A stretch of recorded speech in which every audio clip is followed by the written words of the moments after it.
Good evening भावांनो and बहिणींनो. आज इव्हिनिंगला माझ्या बायकोने चिकन फ्राय बनवले, पण ते नॉर्मल. बघा ते कसे. पहिल्यांदा चिकन, मीठ, चिकन मसाला, हळद, धना पावडर, आले पेस्ट, खोबरं असं टाकून मोरायला ठेवलं 10 मिनटासाठी. नंतर कढईत तेल टाकून खोबरे, किस व लसूण टाकून फ्राय केले. आणि आमची महा मध्ये मध्येच खेळत होती. तिला सांगत होती की मामा असं करू नको, तसं कर. ती मध्ये मध्येच बोलत होती. आता चिकन आपले फ्राय करायला टाकलेलं आहे आणि आता ते हलवत आहे. ते हलवून घ्यायचे चांगले.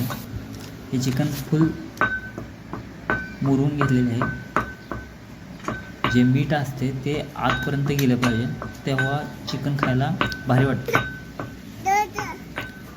तर बायकोने चिकन मुरून व्यवस्थित परतून व्यवस्थित काढून घेतले आहे.